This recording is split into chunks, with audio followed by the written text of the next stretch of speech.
Bienvenidos a Un beso en la taza. Soy Olga Paraíso y hoy quiero contarles una historia que mezcla la ternura con la melancolía.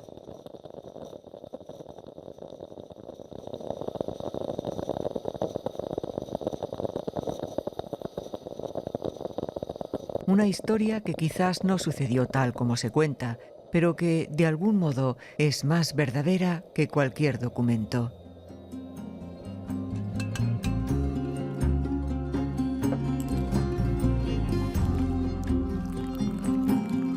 Hoy hablaremos de Franz Kafka y la muñeca viajera. Libre como el viento, sales volando. La historia se sitúa en Berlín, en los últimos años de la vida de Kafka. Paseaba con frecuencia por los parques en compañía de Dora Diamant, su última pareja. Llorando alto. En uno de esos paseos, en un rincón tranquilo de un parque, encontró a una niña sollozando desconsoladamente. Su muñeca había desaparecido y con ella un pedazo de su mundo infantil se había desmoronado.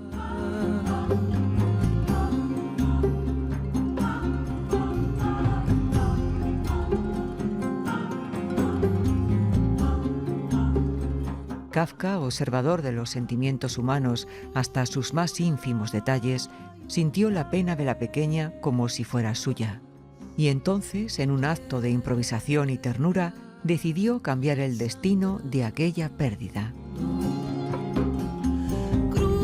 Se acercó a la niña y con la seriedad que lo caracterizaba, le explicó que su muñeca no se había perdido, sino que había emprendido un bonito viaje. No se trataba de un descuido ni de un robo, sino de una decisión personal de la muñeca que deseaba explorar el mundo. Y para que la niña pudiera saber de ella, Kafka se convirtió en su cartero. Nunca te pueden callar.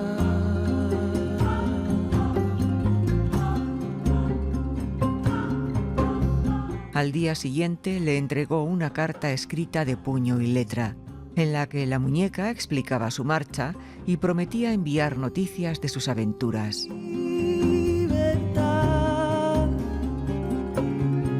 Desde entonces, cada día, Kafka se sentaba a redactar nuevas cartas.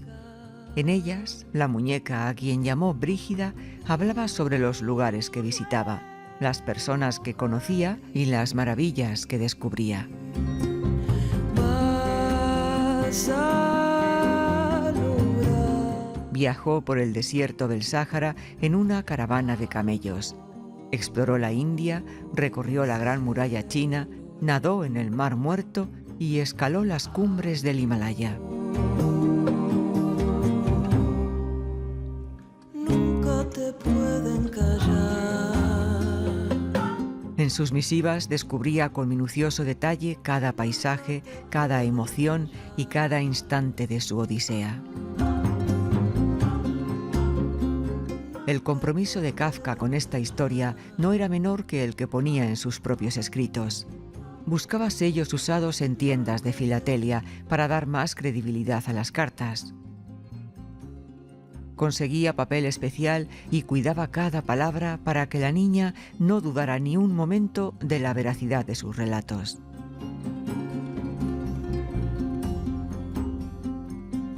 No eran cartas improvisadas, sino cuidadosamente elaboradas, con la misma dedicación con la que habría escrito un cuento o una novela. Pero esta vez el objetivo no era un lector desconocido, sino una niña que lo esperaba cada día con ansias y emoción.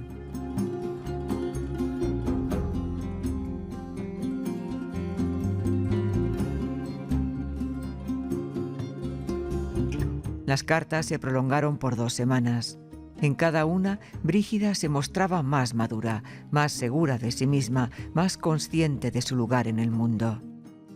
La niña, en su inocencia, seguía con avidez cada una de sus aventuras, construyendo en su imaginación un universo vasto y lleno de posibilidades.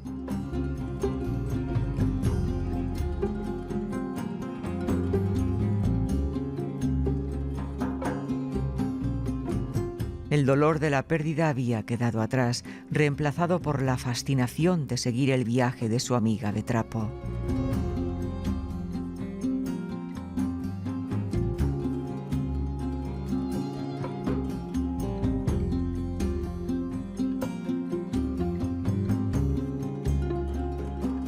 Kafka, enfermo y agotado, sentía que cada palabra escrita le costaba más esfuerzo. Pero había iniciado algo que no podía abandonar. Sabía que la historia necesitaba un cierre digno, un desenlace que permitiera a la niña dejar ir a Brígida sin tristeza. Así que un día, en lugar de una carta, llevó un paquete. La niña lo miró con sorpresa y al abrirlo encontró una nueva muñeca similar a la anterior, pero con señales sutiles de haber viajado por el mundo. Venía acompañada de una última carta, en la que Brígida explicaba que había vivido muchas aventuras, pero que había decidido regresar cambiada, con nuevas experiencias, lista para empezar una nueva vida con su querida dueña.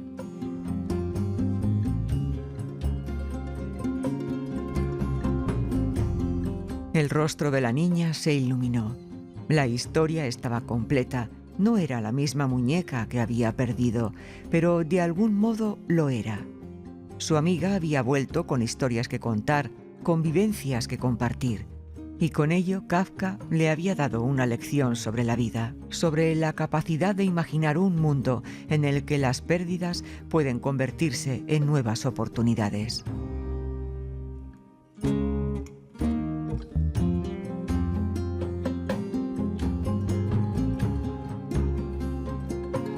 Se dice que después de este episodio, Kafka nunca mencionó la historia. No la escribió, no la compartió.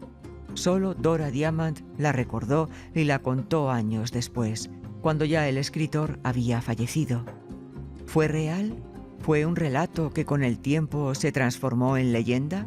No lo sabemos, pero sí sabemos que encierra la esencia de Kafka, ese hombre que, pese a su imagen melancólica y a sus textos angustiosos, entendía la importancia de la fantasía y la imaginación.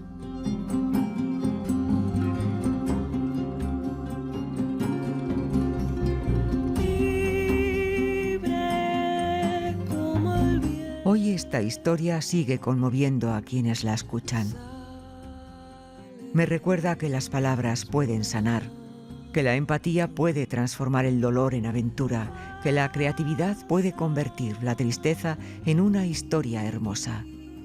Nos hace pensar en todas esas pequeñas ficciones que construimos para sobrellevar las pérdidas, en todas las veces que reinventamos la realidad para hacerla un poquito más soportable.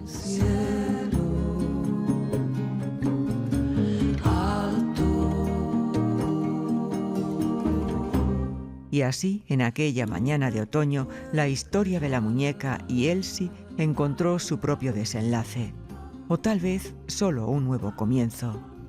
La muñeca, viajera incansable, había vuelto a casa, pero no era la misma, aunque Elsie tampoco. Había aprendido a mirar más allá de su dolor, a encontrar en la ausencia no solo la pérdida, sino también la posibilidad. Sangrando, cruzando la sierra. Kafka observó la escena en silencio, sintiendo en su interior un eco de algo que no terminaba de nombrar. ¿Era alivio, melancolía? Quizás ambas cosas. El mundo había cambiado en esas 2 semanas, aunque todo a su alrededor seguía igual. La brisa agitaba las hojas. La gente pasaba sin sospechar que un pequeño milagro se había tejido entre aquellas cartas. Pueden callar.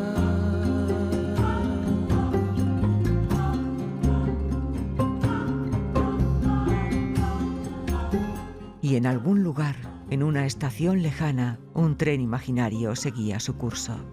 tal vez con la muñeca en un vagón junto a otros viajeros, porque hay historias que no pueden encerrarse en un final, que siguen latiendo en la memoria de quienes las escuchan o las leen. Después de todo, ¿quién puede decir cuándo termina realmente un viaje?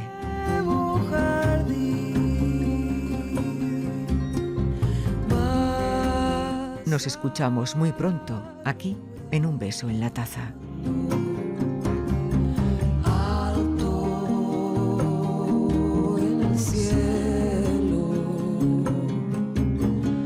alto. Nunca te pueden callar,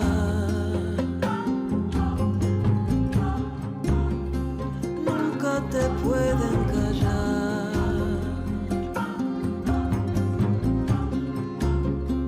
Nunca te pueden callar. Nunca te pueden callar.